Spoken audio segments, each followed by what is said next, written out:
The prospect of strengthening the economic governance of the Eurozone and the future of the democratic awakening in the Arab world were at the core of the debate of the EPP family here in Marseille, France. In this report, along with my colleague Gemma Slaymaker, we will bring you a concise resume of the debates. But Gemma, let's start with a hot potato, the debt crisis in the Eurozone. Indeed, Theo, the EPP leaders met here for their party congress and decided to back the Sarkozy-Merkel proposals, which would see more economic governance and tighter budgetary discipline in the Eurozone. The leaders of the largest political family in Europe gathered to show their commitment to provide a comprehensive and global response to the debt crisis. 16 prime ministers and 74 party leaders from all over Europe joined the host, French President Nicolas Sarkozy, to discuss and approve the party documents, which will form the political guidelines to shape the future of the Union and the Euro.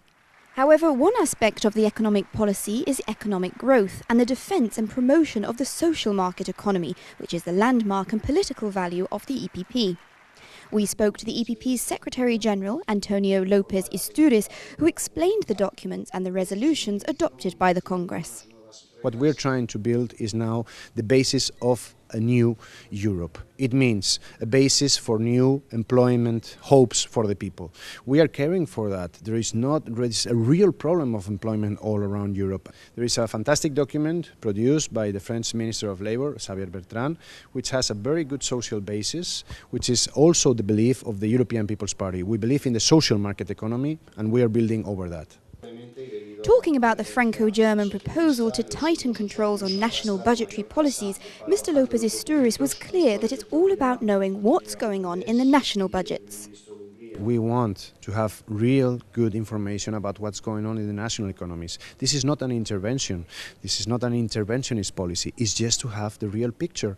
We want to avoid situations that were created, with the government of Papandreou in Greece. There was not a real picture of what was going on. It was a whole surprise for the European Union. Now with the European semester, now the Commission has the right to control and to see what's going on. So in order to avoid future problems and to give guarantees not only to the markets but also to countries outside the European Union which rely very much in the transatlantic relation, for example in economics like the United States or China, we have to be reliable also partners in this globalized world and we have to give them guarantees. The study days opened with speeches of EPP Group President Joseph Daul and EPP Party President Wilfried Martens, who introduced the participants to the main issue of the meeting, the Arab Spring, the democratic awakening in the Mediterranean and the European Union. Ioannis Kassoulidis, Vice Chairman of the EPP Group and spokesperson of the Group on Foreign Affairs, underlined that the Arab Spring is not over and we have to monitor the situation. The epilogue of the Arab Spring is not yet known. Certain principles concerning the EPP and its values have to prevail. First of all, we support the democratic process. If this does not apply at the end of the day, then we say that we shall have to be very strict on the necessity for democracy, rule of law, independent judiciary and good governance.